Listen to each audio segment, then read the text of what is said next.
Quand l'homme le plus riche de France et l'un des plus riches du monde recadre publiquement de surcroît un autre grand patron, en la personne de Michel-Édouard Leclerc. Ça s'est passé cet après-midi, vous allez voir ça dans un instant. D'abord, revenons à la genèse, si je puis dire, de la polémique de la semaine. Cette phrase de Bernard Arnault, PDG de LVMH, en marge de la présentation des résultats annuels de son groupe, c'était mardi.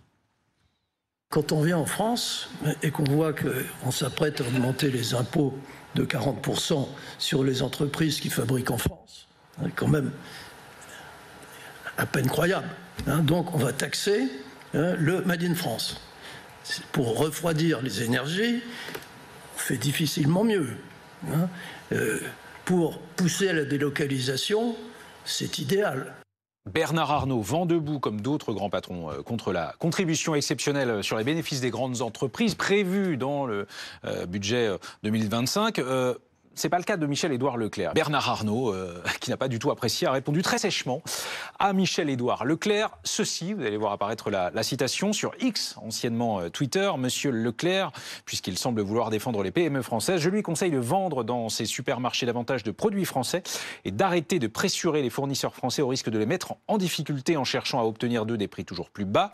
Qu'il montre, poursuit le patron d'LVMH, qu'il montre de cette façon son patriotisme plutôt qu'en critiquant un groupe qui fait rayonner la France dans le monde avec ses artisans et ses fournisseurs en les aidant à se développer dans d'autres pays. Pour que vous ayez une idée, Leclerc, c'est 140 000 salariés en gros dans le monde, LVMH 213 000. Bonsoir Emmanuel Devilliers. Bonsoir. Vous êtes entrepreneur, merci d'être avec nous ce soir dans Newsbox. Mathieu Plane nous accompagne aussi, bonsoir. Bonsoir. Vous êtes économiste, directeur adjoint du département analyse et prévision de l'OFCE. Aurélien Boudon, bonsoir. Vous êtes secrétaire national du syndicat Solidaire. Et toujours à mes côtés, Yves Tréhard, bien sûr, éditorialiste politique BFM TV. Bonsoir Yves. Et Alexis Cuvillier, chef adjoint du service politique de BFM TV. D'abord, Emmanuel Devilliers, vous connaissez un petit peu Bernard Arnault, n'est-ce pas? Oui, moi je l'ai connu dans le monde des affaires. Comment interprétez-vous J'étais le fournisseur d'LVMH. D'accord. Et alors, de le voir là, comme ça, faire la leçon publiquement à Michel-Édouard Leclerc, nous, qui ne connaissons pas Bernard Arnault, ça nous surprend un peu quand même. C'est vrai que c'est quelqu'un de très discret, qui n'a pas besoin d'aller sur la place publique pour faire montre de ses aptitudes et de son pouvoir d'une certaine manière. Mais là, autant la première intervention lors de la présentation des comptes d'LVMH était une forme de digression, un peu en famille, parce que les actionnaires de son groupe, il les choisit, il les aime, et réciproquement. C'était filmé quand même. Oui, mais il y avait une forme d'improvisation, et quand on connaît Bernard Arnault, c'était pas une volonté de porter le fer. Autant la réaction, évidemment, à la mise en cause sourde du président Leclerc, là, c'est tout à fait différent. Là, on est plus mano à mano. Et il est vrai qu'on peut être étonné parce que Michel-Édouard Leclerc est un ponte de la communication. C'est un communicant d'excellence. Et là, pour une fois, il a eu un propos qui, effectivement, était de nature à avoir une réponse très forte. Et la réponse du président Arnault est évidemment... Donc vous donnez un mauvais point à Michel-Édouard Leclerc, là, dans cette passe d'armes Oui, parce qu'on ne peut pas s'attaquer à LVMH et au parcours de Bernard Arnault. Il est inattaquable, Bernard Arnault, incritiquable. Oui, il est très dur en affaires. Ça, les gens le savent. Mais en tant que capitaine d'industrie, on ne peut pas remettre en cause son œuvre, son assiduité. C'est quelqu'un qui, à près de 75 ans, révolu, est toujours aux commandes, avec la même énergie, la même volonté de développer son groupe, bien au-delà de ses intérêts propres. C'est un capitaine d'industrie mondialement reconnu. Yves, tout de même, on commence par ça là ce soir dans la discussion, parce que c'est notable quand même, deux grands patrons qui s'écharpent publiquement, dans un contexte que l'on sait difficile, voire morose, économiquement en particulier. C'est pas tous les jours. C'est dire l'ambiance qu'il y a dans ce pays, qui n'est pas une ambiance excellente quand même. Je ferai plusieurs remarques. La première des remarques, c'est que c'est vraiment extrêmement rare que Bernard Arnault s'exprime avec des idées générales sur le climat du pays. Jamais ça s'est produit. Jamais. Il peut être reçu à l'Élysée, il peut être reçu dans un ministère, mais vous ne le verrez jamais prendre une parole publique. Alors là, c'était pas public, c'était auprès de son groupe. Mais ça a été retransmis, et s'il l'a fait, c'est à dessein. Ça veut dire quoi? Ça veut dire qu'il est très inquiet alors je ne sais pas si c'est son voyage aux États-Unis, parce qu'il a participé à l'intronisation de M. Trump, qui lui a mis en face de lui une réalité qui est assez, c'est vrai, dégradée en France par rapport aux États-Unis, mais c'est quand même tout à fait étonnant. Et c'est encore plus étonnant qu'il réponde à Michel-Édouard Leclerc, parce que jamais M. Bernard Arnault si vous me permettez l'expression, s'abaisse à rentrer dans une polémique parce qu'il sait que ça peut être mauvais pour ses sociétés, et que c'est pas son rôle. Donc c'est vraiment que là, il doit bouillir, je dirais. Et puis alors Michel-Édouard Leclerc, je suis assez d'accord. C'est assez surprenant que il fasse ces remarques-là. Mais ce que je veux dire par là, c'est que ça prouve quand même que dans ce pays, il y a un climat qui n'est pas un bon climat, avec, je dirais, un manque de solidarité, parce qu'il aurait dû dire, Michel-Édouard Leclerc, avec son propre vocabulaire, bah oui, c'est pas en chassant les riches ou en faisant la chasse aux riches. À propos de solidarité, voilà. D'employer un terme qui, je pense, n'a pas la même acception aux yeux de certains de nos invités, nos autres invités sur ce plateau. Il ne faut pas oublier, vous avez eu raison d'ailleurs, l'un c'est plus de 200 000 salariés, l'autre c'est quelques 130 000 salariés. L'un et l'autre n'existeraient pas avec la réussite qui leur est propre et qui leur est due. Et ben il y aurait pas autant d'emplois dans leur secteur, il y aurait pas autant d'artisans dans les secteurs qui sont labourés par monsieur Bernard Arnault, parce que ces artisans qui sont des travailleurs indépendants. LVMH ne serait pas ce qu'elle est non plus sans les artisans et les salariés d'LVMH. Mais ces artisans n'auraient pas non plus le moyen de vivre comme ils le font. Donc tout ça, c'est du, comme dirait une autre personne, c'est du donnant-donnant. Vous appelez à la solidarité, vous, Yves, ce soir. Oui, quand on est dans une période difficile, c'est meilleur. Aurélien Boudon, vous êtes secrétaire national du syndicat Solidaire, justement. Vous regardez ça avec gourmandise, vous, de patrons qui s'écharpent là comme ça publiquement par médias ou réseaux sociaux interposés? Alors, absolument pas, il n'y a aucune gourmandise. On est plutôt atterré par l'indécence des propos de M. Arnault, qui a accumulé une fortune. Il est riche à milliards, il est plus riche que certains États, qui a une entreprise qui a été subventionnée largement sur ces dernières années, et qui, lorsqu'il est question d'une contribution exceptionnelle sur les bénéfices des entreprises, vient pleurnicher, essayer de faire pleurer dans les chaumières, faire du chantage à l'emploi, prendre en exemple l'Amérique de M. Trump à la fin du mois, d'un mois de janvier, où sans doute beaucoup ont eu du mal à boucler ce mois-là. Il y a effectivement une forme d'incompréhension, et je pense qu'elle est largement partagée, de voir quelqu'un qui est comme ça riche à milliards venir se plaindre d'être imposé à 1% sur les bénéfices de son entreprise. Bernard Arnault qui se défend de toute velléité de délocalisation dans le même message posté sur les réseaux sociaux en fin d'après-midi.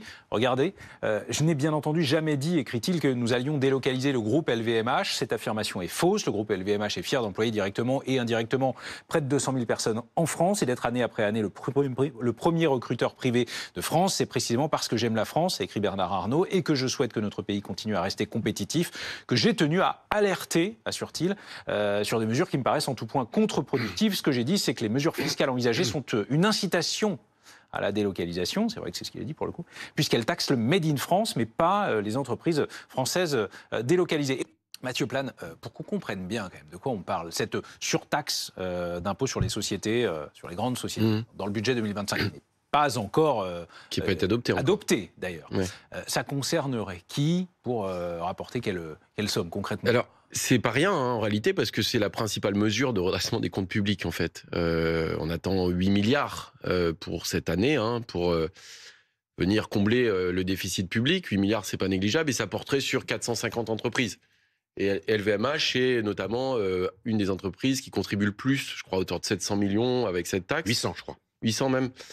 Voilà, ce qui est assez intéressant dans le débat, moi je pense qu'il faut... Alors d'abord, la première chose qui est un peu inquiétante, c'est qu'on est au début du commencement du redressement des comptes publics, et on voit que ça se passe pas très bien, qu'il y a des petits problèmes de solidarité pour savoir qui va payer, et on voit que tout le monde se renvoie un peu la balle. Première chose. Deuxième chose, dans le budget Barnier, cette taxe était déjà prévue. Et c'est pas nouveau, depuis septembre, elle est sur la table, septembre-octobre, on n'avait pas entendu les grands patrons s'exprimer là-dessus. Entre-temps, je pense... Alors qu'elle était, Alexis pourrait nous le confirmer, plus dure lorsqu'elle figurait dans le projet Barnier. Elle était plus dure parce qu'elle devait durer 2 ans. Donc là, elle a été rabotée parce qu'elle dira qu'un an, ce qui va poser la question de comment on fait l'année prochaine. Quand vous avez 8 milliards une année et vous l'avez plus l'année prochaine, pour les déficits, c'est pas terrible. Donc c'est pas une mesure permanente, ça pose cette question-là. Mais entre-temps, surtout... il y a eu l'élection de Donald Trump. Et je pense que c'est ça qui change les choses.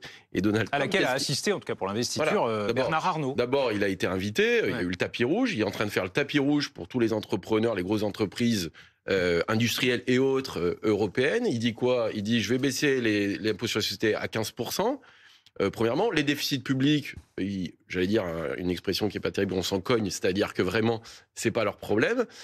Et puis, attention, c'est que quels sont les produits qui pourraient être taxés en réalité des exportations du Made in France, le fameux Made in France vers les États-Unis, c'est normalement le luxe, c'est la cosmétique et c'est les spiritueux. Donc en fait, c'est le domaine de LVMH. Donc peut-être qu'il y a aussi ce contournement de dire à la fois entre la fiscalité et les droits de douane, de mettre la pression sur le fait qu'effectivement, pour LVMH, c'est pas forcément une bonne affaire. Alexis, quand Bernard Arnault parle, ça tombe pas dans le vide. C'est-à-dire que là, cette semaine, on sait en plus qu'il est proche des époux Macron, mais c'est François Bayrou qui a reçu l'homme le plus riche de France cette semaine, c'est bien ça? Oui, c'est une information que nous avons pu confirmer hier au service politique de BFM TV. Les deux hommes se sont rencontrés en marge d'un événement qui était visiblement organisé par le journal Les Échos et ils ont échangé sans que personne dans l'entourage du Premier ministre ne nous en dise beaucoup plus. Et évidemment, on sent qu'il y a une volonté peut-être de préserver une certaine confidentialité et comme ça a été rappelé, la parole aussi de Bernard Arnault et de son entourage est toujours très millimétré. Ce qui peut un peu étonner pour revenir sur ce qui vient d'être dit dans ce qui s'est passé autour des propos de Bernard Arnault, c'est en effet ce que vous disiez François, c'est un certain décalage entre finalement le fait qu'il se plaigne d'une certaine façon maintenant alors que peut-être on l'avait moins entendu à la fin de l'année, alors que précisément le projet de Michel Barnier était de fait un peu plus rude pour les grandes entreprises, puisqu'il prévoyait bien cette fiscalité exceptionnelle sur 2 ans, alors que dans le budget tel qu'il a été renégocié, en grande partie sur la même base que le budget précédent, mais en tout cas là-dessus, là, il y a un geste qui est demandé sur 1 an. Alors certains disent oui, mais bon, quand on a créé quelque chose pour 1 an, il y a des chances que l'année prochaine, dans un contexte budgétaire qui ne sera pas beaucoup meilleur, il y ait peut-être une demande de contribution supplémentaire. Mais néanmoins, c'est quand même assez surprenant cette différence et ce décalage d'expression. Il y a certainement la réélection de Donald Trump qui joue dans cette prise de parole de Bernard Arnault.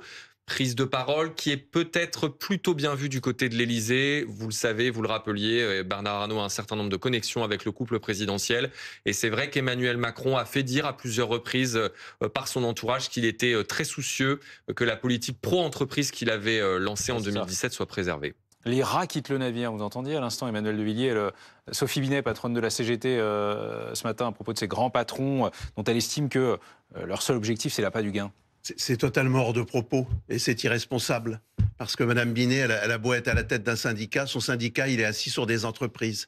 Donc il faut être faut un minimum de respect dans les relations sociales. Et puis je m'adresserai à monsieur pour une clarification. Vous avez dit, et en gros, il peut mettre la main à la poche, mais vous confondez la fortune personnelle de quelqu'un qui est dans les affaires depuis 50 ans avec une entreprise qui s'appelle LVMH, qui est donc amputée dans des résultats a posteriori, parce que vous savez qu'il y a des budgets, tout ça, c'est un travail considérable. Il y a tous les salariés qui travaillent, et à la fin, on ampute le résultat alors que c'était pas prévu.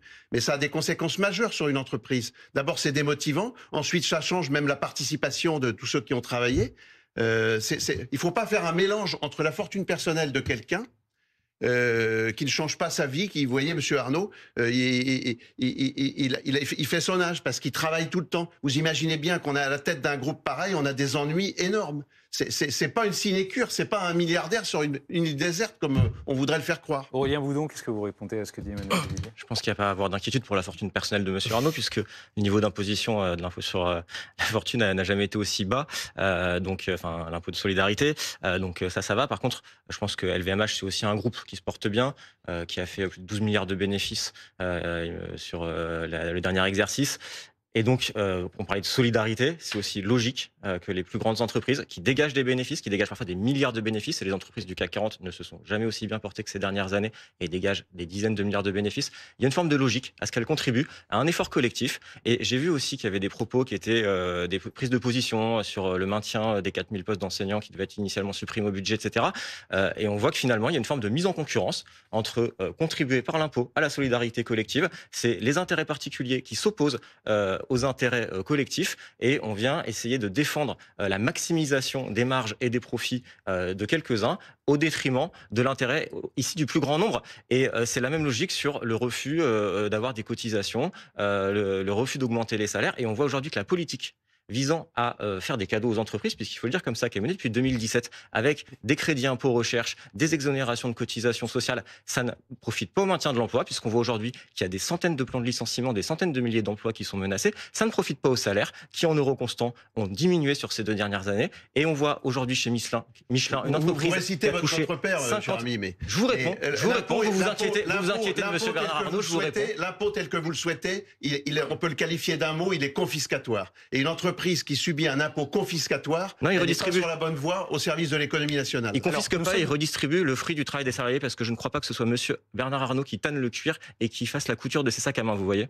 On va faire une petite pause, si je puis me permettre, avec Gabriel Siriwari. Bonsoir, vous êtes économiste et membre du bureau du Parti Socialiste. Alors que sénateurs et députés se sont mis d'accord aujourd'hui sur un projet de budget, on verra ce qu'il en est la semaine prochaine. Mais vous, au PS, ça ne vous dérange pas quand même que l'effort, finalement, aux dernières nouvelles, ne soit limité à la seule année 2025 contre 2026 dans la mouture Barnier, si je puis dire ?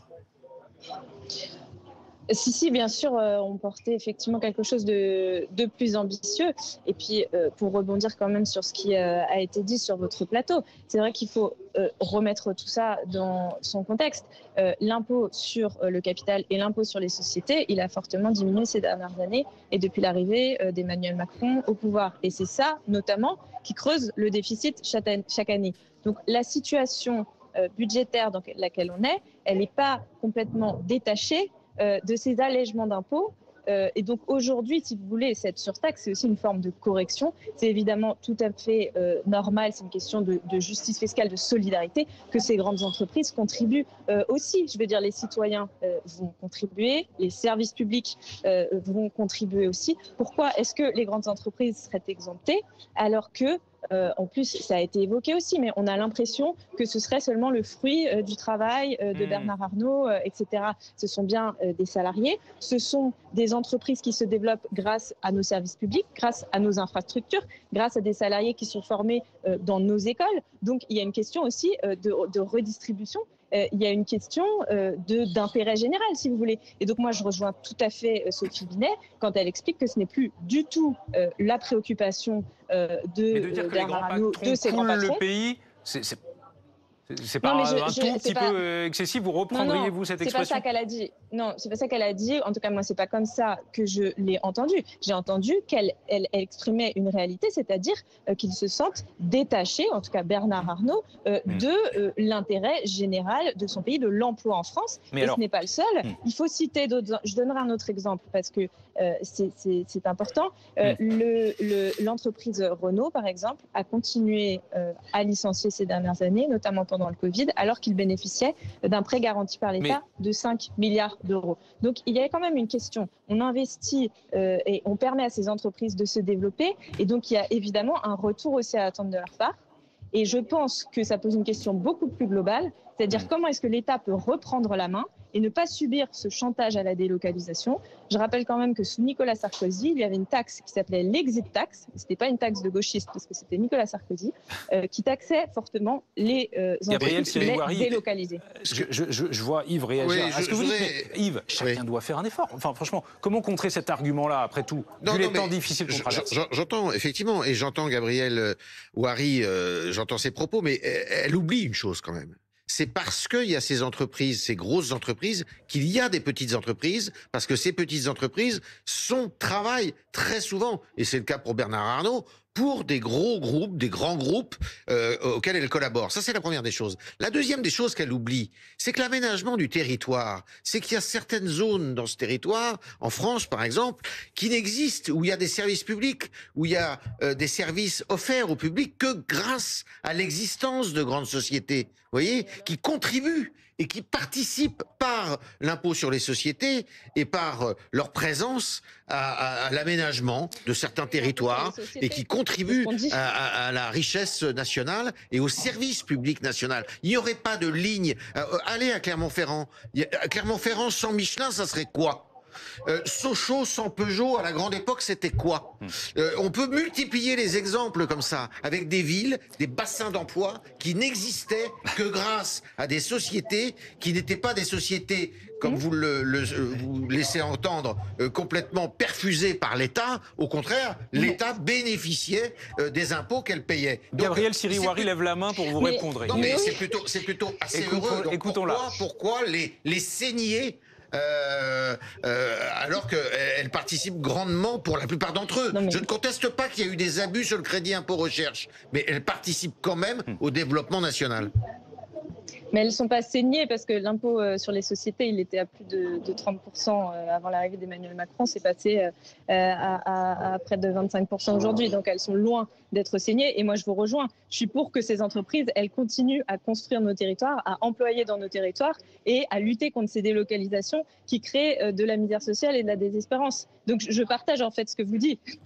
Et je ne veux pas faire haro sur les grands patrons. C'est pas du tout mon propos. Je dis juste qu'on est effectivement une société dans laquelle il y a ce principe de solidarité qui doit fonctionner et que si l'État, via les services publics, via la formation des salariés, via les infrastructures, permet à ces entreprises de se développer, via l'image de notre pays aussi, via le relais politique dont ils bénéficient, c'est tout à fait normal qu'ils contribuent en retour et donc on les impose. C'est ce que vous dites. Ils contribuent aujourd'hui via l'impôt sur les sociétés, continuons à leur faire payer l'impôt sur les sociétés à la hauteur de ce qui doit être le cas aujourd'hui. Merci Gabriel Siriwari d'avoir été en direct avec nous.